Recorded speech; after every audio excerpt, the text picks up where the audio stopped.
example, growing at breakneck speed, how are planning processes catching up? Like everyone talks about AI transforming planning.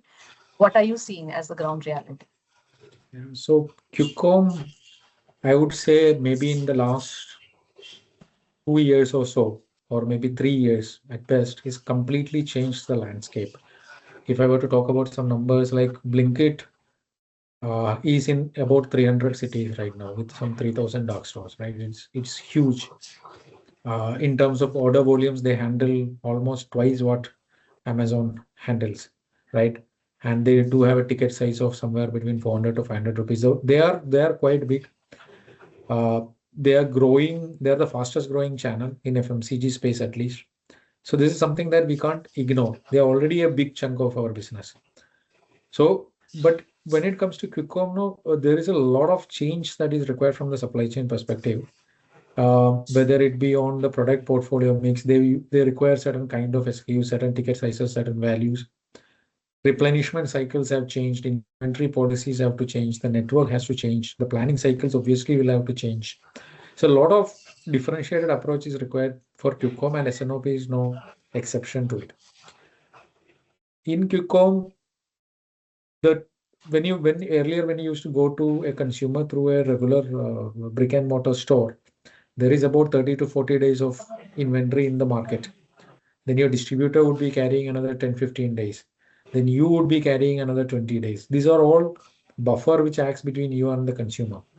With QCOM, it's hardly 7 to 10 days of stock between their dark store and their DCs. So the demand signals arrive faster.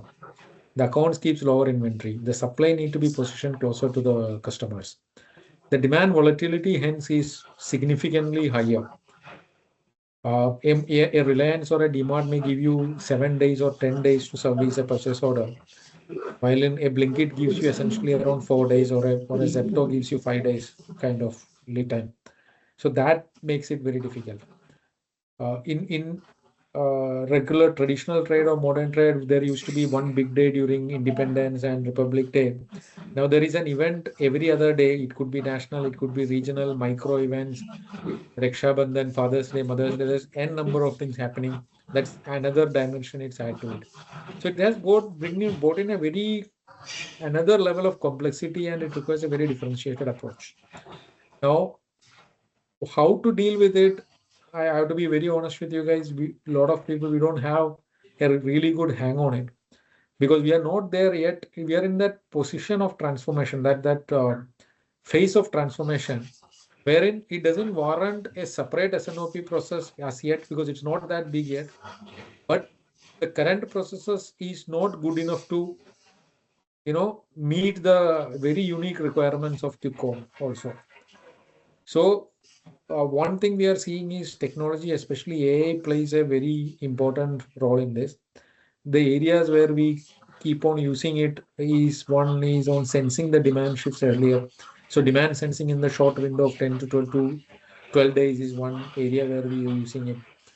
Identification of exceptions, right? If there is we have, these companies are very data heavy as compared to other trades.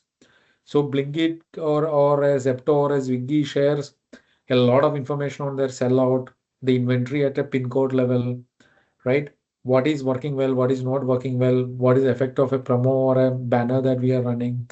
So all these information can be used, but it cannot be manually churned by anybody in the kind of speed that is expected.